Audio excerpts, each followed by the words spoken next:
It's another Mother's Day, and after calling my mother on phone to wish her a happy Mother's Day, I sat back and reminisce over the past. She has been a great mother indeed, and I wonder what my life would have been without her. I remember a lesson she taught me one day. After coming back from the school, she observed that I was unusually quiet and dull.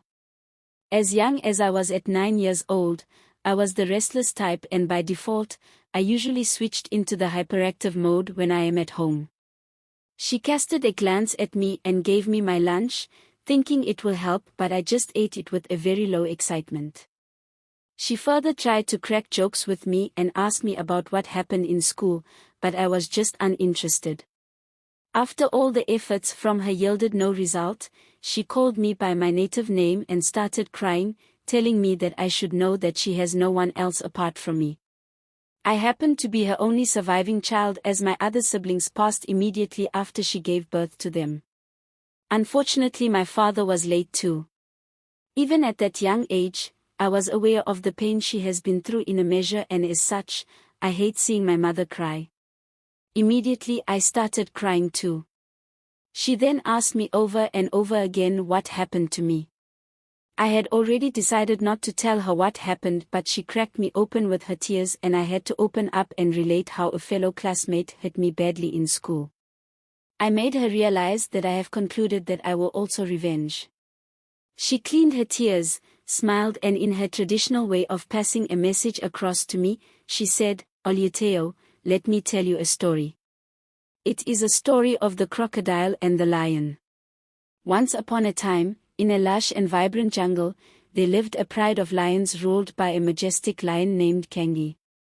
The lion's pride reigned over the land, and their powerful roars echoing through the thickets and plains.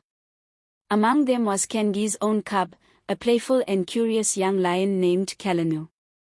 Near the edge of the jungle, a river flowed peacefully, home to a family of crocodiles led by a wise and gentle crocodile named Flappo. Flappo was known for his wisdom and fairness, respected by all creatures of the riverbank. One fateful day, tragedy struck when Kangi, in a fit of hunger, ventured too close to the river where Flappo's family dwelled.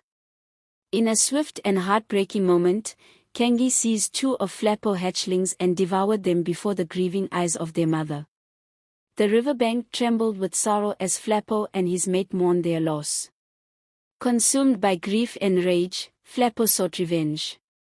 He devised a plan to lure Kangi's cub, Kalanu, near the river's edge, hoping to exact a measure of justice for his fallen young. One sunny afternoon, Kalanu was chasing butterflies near the water's edge. His carelessness made him to slip and fell into the river with a loud splash, and he shouting for help. Flappo was momentarily excited and was poised to strike Kalanu. He however hesitated when he saw Kalanu struggling to stay afloat. Remembering his own lost hatchlings, a wave of compassion washed over Flappo. Although it was quite difficult, but with great effort, Flappo managed to push Kalanu towards the riverbank where the lion cub could safely scramble to shore.